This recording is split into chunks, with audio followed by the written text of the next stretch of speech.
শুধু একটা কাজ যদি উম্মত করতে পারে জান্নাত পাবে। বলে দেব কোনটা? অনেক কাজই আছে কিন্তু স্পেশাল একটা কাজ, একটা। আল্লাহ রাব্বুল আলামিন মেরাজের রাতে তার নবীকে উঠিয়ে নিয়েছিলেন, উঠিয়ে নিয়ে কাছে নিয়ে আসছেন, একদম কাছে, আর যে আরশের কাছাকাছি। নবী সাল্লাল্লাহু আলাইহি ওয়াসাল্লাম বলছেন ওই সময় তার উপর 3টা স্পেশাল ওহী করা হয়েছে। কয়টা? 3টা। একটা হচ্ছে 50 ওয়াক্ত নামাজ। কত ওয়াক্ত? এটা কমতে কমতে কমতে কত ওয়াক্ত হয়েছে? 5। 5কেও কমানোর জন্য কোন নবী বলছিলেন? মুসা আলাইহিস সালাম বলছেন 5ও পারবে না, কমাই নিয়ে আসেন।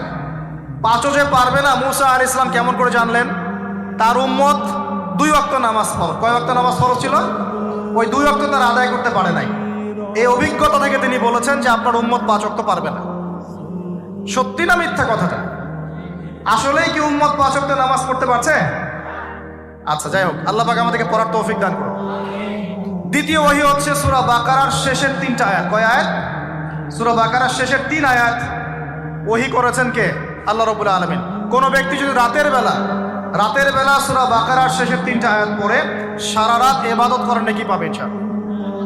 আর 3 নাম্বারটা হচ্ছে স্পেশাল, সেটা হচ্ছে আল্লাহ পাক বলেছেন, হে মুহাম্মদ সাল্লাল্লাহু আলাইহি ওয়াসাল্লাম, বলেন সাল্লাল্লাহু আলাইহি ওয়াসাল্লাম, তোমার উম্মতের কোনো ব্যক্তি যদি আসমান জমিনের সমান গুনাহ নিয়ে আমার সামনে দাঁড়ায়, আসমান জমিন সমান গুনাহ নিয়ে আমার সামনে দাঁড়ায়, কিন্তু আমার সাথে শিরকের পাপ নাই, আমার সাথে কোনো শিরকের পাপ করে নাই, ইনশাআল্লাহ আমি আল্লাহ তার সামনে আসমান জমিন সমান ক্ষমা নিয়ে হাজির হব ইনশাআল্লাহ। তার মানে আমরা যদি ইনশাআল্লাহ তাআলা শিরকের পাপ থেকে দূরে থাকতে পারি, ইনশাআল্লাহ আশা করা যায় আমরা আল্লাহর সন্তুষ্টি পাবো ইনশাআল্লাহ।